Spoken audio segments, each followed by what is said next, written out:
日本的文化输出是亚洲最强，中国文化输出的影响力为什么不及美日韩？中国的文化输出到底该输出什么？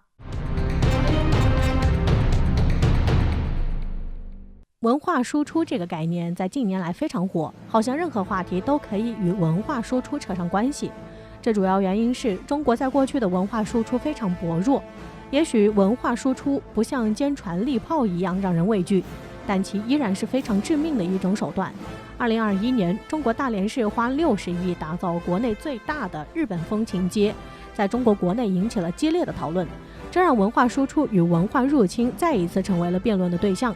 包括近段时间一个国外社交网站上对于日本是否是亚洲文化输出影响力最大的国家，也激起了网友们的纷纷讨论。大家各抒己见，都持有着自己的看法。我们今天就来讲讲为什么要进行文化输出，文化输出的意义是什么？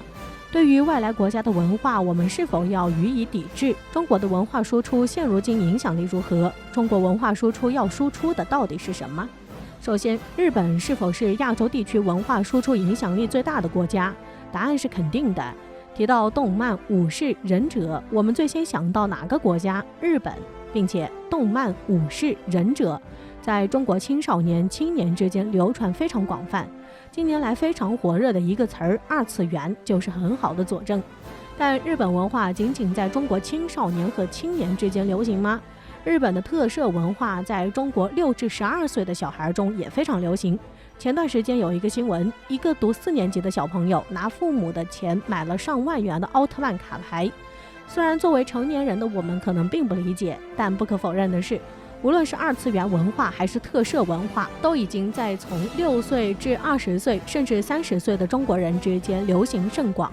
当然，我们讨论的不仅仅是日本文化在中国或者亚洲地区的影响力，而是其在全世界范围内的影响力。《西游记》是中国4大名著之一，其中孙悟空这一形象也一直受到人们的喜欢。但如果在西方国家，我们谈到孙悟空，西方人第一个想到的就是日本漫画《七龙珠》，这就是文化输出的影响。在早些年间，在西方国家眼里，日本文化便代表了亚洲文化，这显然是不正确的认知。但必须面对的是，中国文化输出在早些年间确实没有成效。还记得孔子学院吗？这是中国文化输出当中最具代表性的例子。孔子学院确实在国际上存在一定中国对外的文化输出，但中国在孔子学院的对外输出上花费了大量的财力物力，却并没有相应的效果。孔子在中国的文化上具有绝对影响力的作用，具有非常深厚的文化底蕴。按理说，这是最能代表中国的文化传统了。但哪怕花费了大量的财力物力，严谨地说，也依然算不上文化输出。首先，我们要清楚什么是文化输出。简单点就是能输出自己本民族的文化，或者输出不具备民族辨识度但本民族创作出来的文化，同时还要形成一定市场规模和大众普遍认知。最后一句话尤为重要，市场和大众普遍认同。为什么中国孔子学院的文化输出并不成功？如果你在中国街头随便拉一个中国人，问他了解孔子的历史文化吗？他一定回答不上来。这就是问题的关键。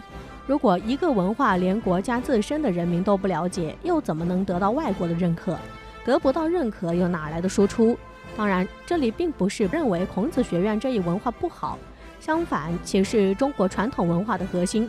但我们要明白，文化不是只有阳春白雪，还要有下里巴人。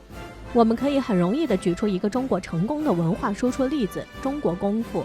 如果你跟外国人谈功夫，他们一定首先想到中国，想到李小龙、成龙，想到少林寺，这就是一项成功的文化输出，因为这是人们喜闻乐见的。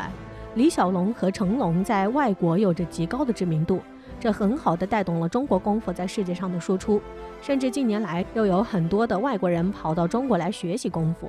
每当网络上有中国表演武术的视频，都会有这么一句玩笑话：要怎么向外国人解释中国不是人人都会功夫？这句玩笑话充分表明了，无论是中国国内还是国际上，对中国功夫都是认可的，都是有了解或者有兴趣了解的。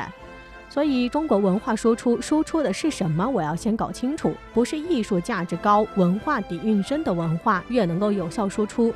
这一问题也不是只有中国遇到过，其实日本也挣扎过。他们曾经想要推广的是日本的饮食文化和音乐文化，但是并没有成功。这些都属于日本的传统文化，但文化输出的效果并不好。可能有人会疑问，像什么和服、寿司、音乐在中国也有流传，为什么会说效果不好？我们是从哪一途径了解到这些文化的呢？是日本的电视剧和动漫。随便打开一部日本日常题材的动漫或电视剧，都能发现里面充斥着各类日本文化符号，包括和服、茶道、夏日祭、烟火、神社、樱花。这可以叫做文化反哺。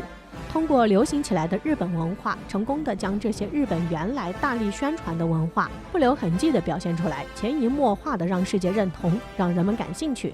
所以文化输出的方式十分重要，其一定是要让人接纳、感兴趣、愿意了解的。可以说，目前世界上文化输出的影响力最大的国家便是美国、日本和韩国。其中，日本和韩国都是在美国的文化输出体系下完成的。像美国的好莱坞、韩国的流行音乐和韩剧，这些在早年的中国传播非常广泛，甚至一度成为了主流文化。正是因为美日韩完成了文化输出的工业化，没错，就是工业化。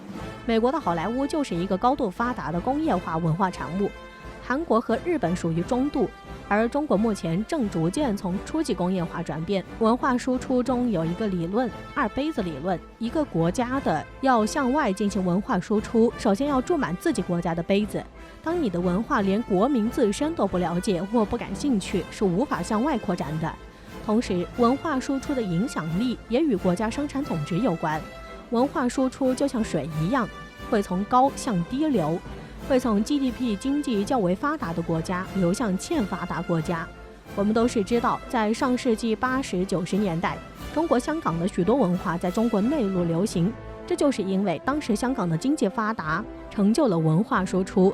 而近年来，中国逐渐抓准了文化输出的核心。无论是成龙的中国功夫，还是去年传播中国田间乡村文化或近亿播放量的李子柒，还是逐渐走向世界的中国游戏作品，都是在潜移默化地将中国的文化符号传播到世界各地，并获得了外国人民的喜爱和肯定。美国的好莱坞电影在中国也越来越不叫好。从2020年开始，中国电影作品就成为了中国电影市场的主力。